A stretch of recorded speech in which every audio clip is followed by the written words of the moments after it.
Assalamualaikum warahmatullahi wabarakatuh. Kami dari kelompok 2 ingin mempresentasikan hasil dari presentasi kami yang berjudul Teori Modernisasi. Berikut adalah nama-nama kelompok kami.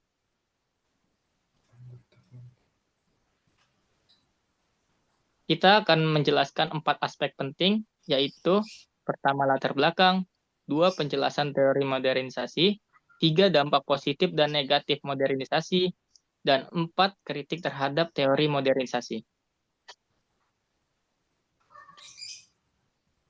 Latar belakang.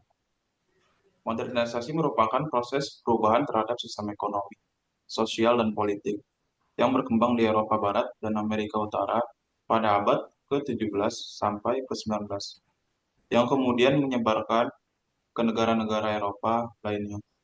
Perubahan tersebut juga terjadi di Amerika Selatan, Asia, dan Afrika pada abad ke-19 sampai ke-20. Teori modernisasi ini sebagai penjelasan mengusulkan bahwa perkembangan sosial dan politik pada suatu negara dapat dipahami melalui serangkaian tahap menuju modernitas yang ditandai oleh industrialisasi, urbanisasi, dan perubahan nilai-nilai sosial lainnya. Teori ini memandang modernisasi sebagai proses yang mendatangkan kemajuan dan menyebarkan nilai-nilai demokrasi serta kapitalisme. Next.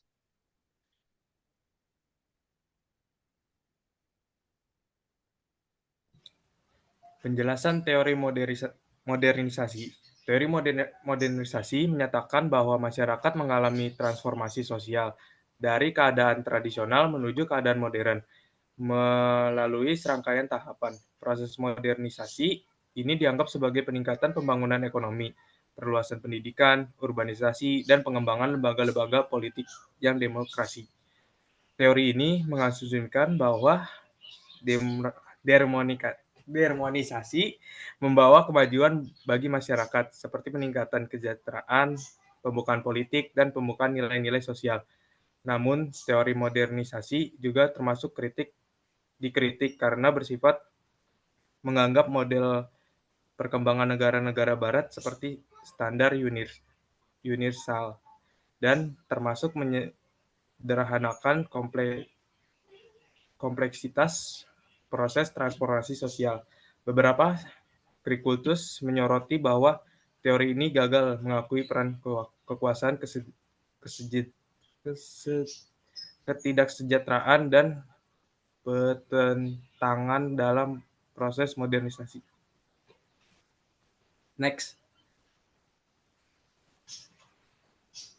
Dampak positif dan negatif modernisasi. Dampak efek positif pertama dari modernisasi adalah peningkatan ekonomi.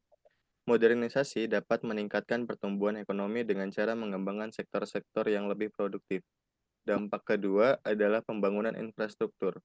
Pembangunan infrastruktur, pergeseran ke masyarakat modern dapat meningkatkan pembangunan infrastruktur seperti jalan, bandara, dan fasilitas-fasilitas lainnya. Dampak positif dari modernisasi ketiga adalah meningkatkan kesejahteraan sosial. Modernisasi dapat meningkatkan kesejahteraan sosial masyarakat dengan cara mengurangi kemiskinan dan memaksimalkan potensi setiap individu. Dampak positif modernisasi keempat adalah perubahan perilaku masyarakat.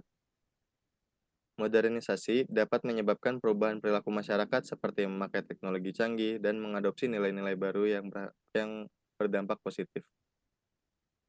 Berikutnya adalah efek negatif dari modernisasi. Efek negatif pertama adalah pengurangan ketenangan budaya lokal. Modernisasi dapat menghancurkan budaya lokal dan menggantikannya dengan budaya yang lebih dominan. Yang kedua adalah pergeseran kekuasaan. Pergeseran ke masyarakat modern dapat menyebabkan pergeseran kekuasaan dari individu ke lembaga-lembaga besar seperti perusahaan-perusahaan internasional dan perusahaan-perusahaan dari luar. Ketiga, peningkatan kekerasan sosial. Peningkatan kekerasan sosial modernisasi dapat menyebabkan peningkatan kekerasan sosial karena adanya persaingan yang ketat antara individu dan juga masyarakat. Efek negatif dari modernisasi keempat adalah kekurangan akses. Tidak semua orang dapat mengakses manfaat dari modernisasi sehingga dapat meningkatkan kekurangan sosial dan kekurangan ekonomi.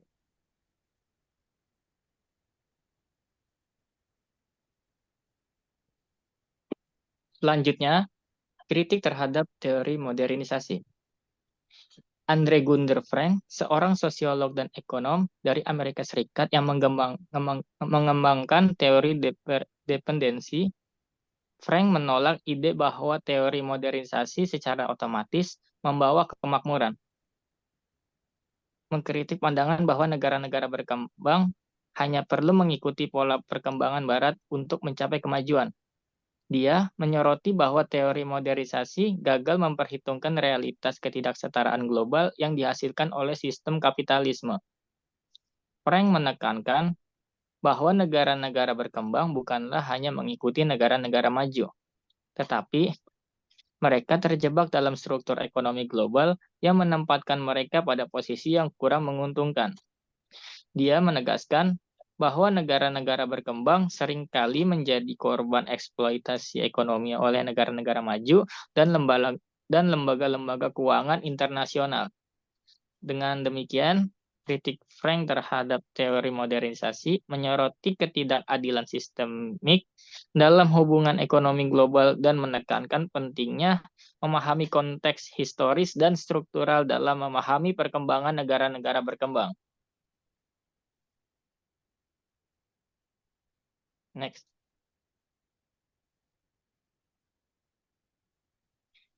Kesimpulannya, teori modernisasi lahir karena adanya evolusi dari sektor tradisional menuju ke sistem yang lebih modern.